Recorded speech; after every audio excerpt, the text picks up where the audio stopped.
গরমকালে ঠান্ডা ঠান্ডা কাঁচা আমের আইসক্রিম হলে খেতে কিন্তু মন্দ লাগে না, বলুন। চলুন আজকে আমি আপনাদের সাথে কাঁচা আমের আইসক্রিম করে দেখাবো। নমস্কার বন্ধুরা, ঘরোয়া রান্না বাই চৈতালিতে সবাইকে স্বাগত জানাই।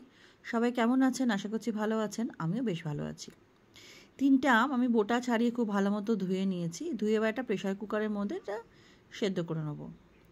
সেদ্ধ করে আমি আমের জলটা ফেলিনি, রেখে দিয়েছি।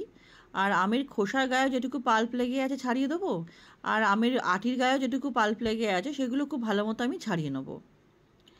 নতুন বন্ধু যারা আমার চ্যানেলে প্রথম, আমার ভিডিওগুলো যদি আপনাদের সামান্য হলেও ভালো লেগে থাকে, অনুরোধ করবো চ্যানেলটি সাবস্ক্রাইব করে পাশে থাকা বেল আইকনটি প্রেস করে অল নোটিফিকেশানটা অন করে নেবেন নতুন নতুন রেসিপির আপডেট পেতে।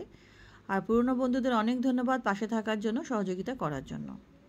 পাল্পটা এবার একটা মিক্সির বাটিতে নিয়ে নিলাম 1 কাপের সামান্য কম একটু চিনি, দিয়ে দিলাম 1/2 চামচ চাট মশলা, দিয়ে দিলাম স্বাদ অনুযায়ী বিট নুন, আর দিলাম কিছুটা পুদিনা পাতা।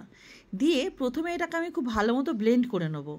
তারপরে আরও একটু জল মিশিয়ে এটাকে আরও একবার ব্লেন্ড করব, কারণ একটু হালকা পাতলা করতে হবে, বেশি ঘন থাকলে হবে না।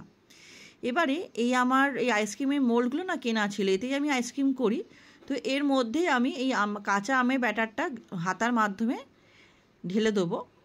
ঢেলে দিয়ে আমি মুখগুলো লাগিয়ে দেবো। দেখুন মুখের সাথে কীরকম এই স্টিকগুলো লেগে আছে, তার সাথে আইসক্রিমটা উঠে আসবে।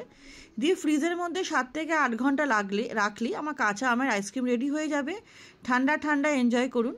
বাড়িতে অতিথি আসলে ওনাদেরও দিতে পারবেন, গ্যারেন্টি দিচ্ছি ওনারাও খুব মজা করে খাবেন।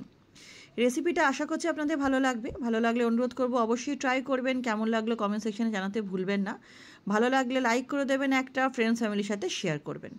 তাহলে চলুন আজকের মতো এখানেই শেষ করছি। নেক্সট দিন আবার হাজির হব নতুন কোনো রেসিপির সাথে। সবাই খুব ভালো থাকবেন, সুস্থ থাকবেন, সাবধানে থাকবেন, আর জানাতে কিন্তু ভুলবেন না কেমন লাগলো।